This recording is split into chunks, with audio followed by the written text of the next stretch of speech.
Hi, welcome to my channel. This is Adina. Today we are talking about something called neuroaesthetics, the science of creativity and how neuroaesthetics unlocks the artist in your brain. My name is Adina and I am a full-time contentpreneur and software developer. Over the years, I've built several content-driven businesses, specifically written content. I'm a passionate creative and I'm currently doing 30 days of audio content podcast here on my channel and 500 posts over the next 30 days. I'm really unlocking my creativity over the next 3 months, October to December 2025. And I came across this really cool topic some time ago and it reignited my interest in it when I watched a TikTok video by a lady called Nike, not Nike, on TikTok. She talks about neuroscience and it reignited my interest in the topic. So let's get into what it is. If you're interested in anything to do with building a digital product business, creativity, content creation, anything of that nature, and you want to build a digital product business from $0 to $10,000 a month in 90 days, then stay tuned and click the link in the description for the 90-day accelerator. So neuroaesthetics reminds us that creativity isn't about effort, it's about state. So let's get into what this is. A few years ago, I hit a creative wall, and I think every creative can relate to that. You know, sometimes I push through the wall, sometimes I take a break, sometimes I sit back and I observe, and then I come back in. You know, I'd been writing, designing and building digital products for a bit of time, but something in my work started to feel a bit mechanical, and I could produce, but I couldn't feel it. I'd sit at my desk, open a blank document, and things started to feel a little bit, I would say, stale. Don't know if that's the right word to use. My brain would almost go static. Then one night, I fell into this rabbit hole about something called neuroaesthetics, a field where art meets neuroscience, and everything clicked for me. It was like an aha moment, an epiphany, a moment of perceptive clarity. You know, this kind of, when I was in school, I had this English teacher and he always used to say, "Oh, are you having another one of your epiphanic moments?" That's what he always used to say to me, because I always used to have aha moments in English class because it was my favourite class. And it was a moment when a story would click for me, like when we were reading a novel and a specific part of the story would click for me. And then the whole thing just made sense to me after having that epiphany. So I had that moment when I discovered about neuroaesthetics. So neuroaesthetics is where art meets the brain. Neuroaesthetics explores how our brains perceive, process and respond to beauty, creativity and artistic experiences. So in simpler terms, it asks, why do we find certain things beautiful or moving? And what's happening in our brains when we create or experience art? According to some research from University College London's Institute of Cognitive Neuroscience, when we encounter something we find aesthetically pleasing, like a painting, a song, or even a perfectly designed workspace, our reward system lights up. So, the dopamine, the same chemical linked to love and motivation, surges through the brain. So what that means is that, beauty isn't a luxury, it's a neurological nourishment. It's not just a luxury, it's neurological nourishment.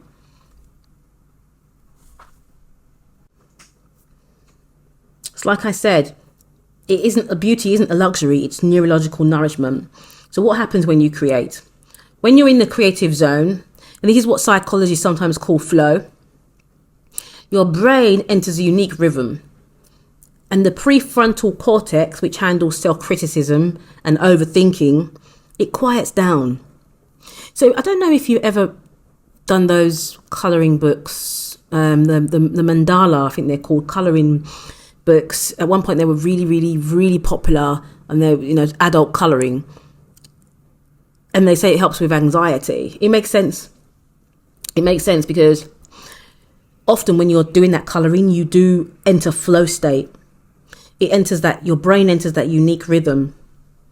And the prefrontal cortex, this is the part of the brain that handles self-criticism and overthinking. It quiets down. So it makes sense why when you're creating, it helps to eliminate that feeling of anxiety.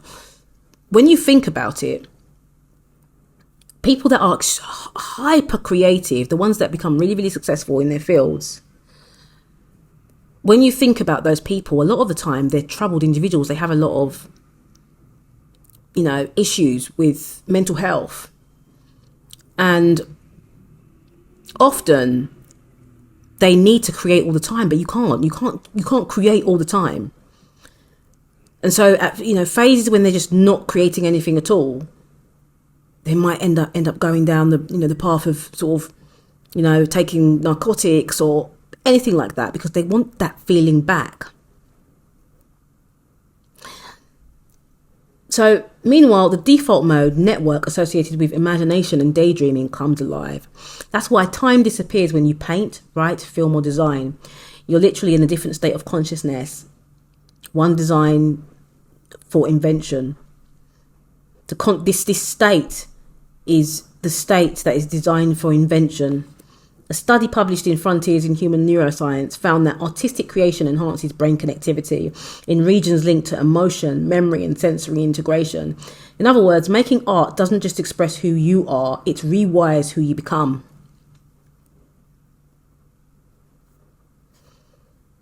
This is really important, and it's really interesting because, if you're a writer, if you're a designer, if you're an artist, this can really help you to understand how your brain works when it comes to creating.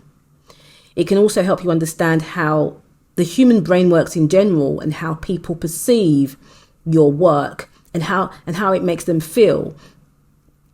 And, it makes you go deeper when you are creating. So the day I realized my brain needed beauty, after diving into this research, I started doing something small but transformative. What I did was I redesigned my workspace. So instead of treating it like an office, I made it a studio, candles, soft lighting, artwork, and playlists that made my neurons dance. I stopped forcing output and I started courting aesthetic experience. So within days, my creativity came back. I was writing faster, I was feeling lighter, and my ideas felt electric again. I didn't change my habits, I changed my environment. What really superpowers, supercharges things for me and skyrockets things for me is when my environment is right, when I get that right, the balance between, sort of loud aesthetics and minimal aesthetics, because I'm a minimalist when it comes to workspace aesthetics, but I need something loud to spark and shake my brain. And so that normally means a really, really brightly coloured piece of art. But I can't have too much art in my room when I'm working. It needs to be minimal. So I need to have like one loud piece. And so for me, something like an accent wall really works well. And then, a loud piece of art or something like that. And so a few throw cushions here and there, but I generally like minimal and simple. Within days, my creativity came back. Like I said, I was writing faster and I was feeling lighter. And there was this electricity that surged through my brain when it came to creating. And I started creating visual pieces as well. I can't draw like human beings and things like that, but I'm into abstract art. And I can do mixed media art. So I can do digital combined with acrylic, combined with collage, and just make these really interesting pieces. Anyway, I don't know if I'm trying to think about whether I still have a website that has all of my pieces, my mixed media pieces on there, because I've got a few really interesting pieces that I created that sometimes when I think about it, I wish I should have continued doing that mixed media layered art. And I'm probably going to start again. Why neuroaesthetics matters for creators. Neuroaesthetics remind us that creativity isn't about effort, it's about state. So when sensory world feeds you, your brain rewards you with ideas, energy, and focus. So here's what it means for you. Your environment shapes your mind. Colours, textures, sounds, and even scents all influence mood and cognition. A cluttered space can literally clutter your neural patterns, and a beautiful one can calm and clarify them. Flow is a brain state, not a miracle. You can train your brain to reach flow more often by aligning your environment, rhythm, and emotion. There's this study from the University of Chicago, and it found that consistent creative flow increases happiness and long-term fulfillment. Makes sense to me. I remember when I was living in the UK and I had this massive art studio that I decided to rent out. I'm not 100% sure why, because at that point I wasn't really selling art, but I decided that I was going to start selling art because I was just bored. I was bored with what I was doing at that time. I was just writing for clients, and it started to get a little bit stale. And so I decided that I was going to start creating this artwork, and it was really fun. I was really enjoying myself. And then I decided I was going to hire an art studio and start producing this art. And I felt amazing at that time. I felt so much at peace because my environment really matched what was going on in my head. At that time, I had so many ideas, and I needed an environment that could almost replicate what was going on in my brain. So there was so much space in that studio, which represented the vast amount of ideas I had in my mind. And then I needed a space where I could place all of those ideas, like on a big, huge pinboard, which I did. And then I needed a space that was minimal, because if it was too cluttered, it kind of mirrored my brain too much. And that was like, in the sense that my brain was cluttered with ideas, but it was so expansive with the ideas, I needed a big space. I hope you can understand what I mean.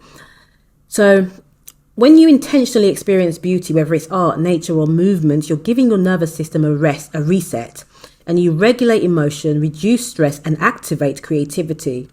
The creative brain is a sensitive instrument.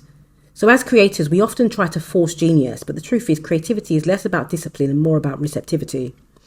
Neuroaesthetics teaches us to trust our senses again, to value the quiet, the colour, the music, the light, because your brain isn't a machine that needs to be pushed harder. It's an instrument that needs to be tuned. So next time you hit that wall, don't grind harder. Go for a walk, rearrange your space, listen to something that moves you. That's not distraction, it's biology. It's quite interesting that we're talking about not pushing our brains and taking a break, because I'm currently doing this 500 post challenge. I'm currently doing lots of different challenges. But I find for me, I work best when I push myself to a certain extent, and then I take a bit of a breather and take a step back and look at all the work I've produced, and I'm inspired by my own work. You see, I actually feed myself inspiration by creating. And also by, consuming other people's content and listening to other people's music and reading, books about art and going to art events and going to the theatre and all of those kind of things. They really play a pivotal role in building my creative routine. But when I find myself hitting a wall, often what helps me is to actually do a challenge. That's what helps me. And whatever I produce, most of the time, it's not that amazing. It's kind of, a bit mid. But then something sparks in the midst of all of that mediocrity. I hope you understand what I mean. And then I pick something and I'm like, right, I'm going to run with this. And then that thing becomes a thing of beauty, but something messy at the same time. And it sparks something in my brain. And I just keep going and going after that. But then I'll take a break after all of the long, nights and hard work I've put in.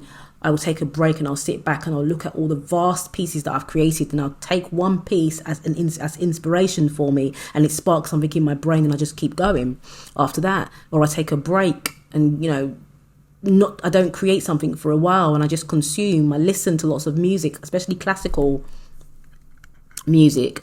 I like to listen to classical music at times, or listen to binaural beats and things like that.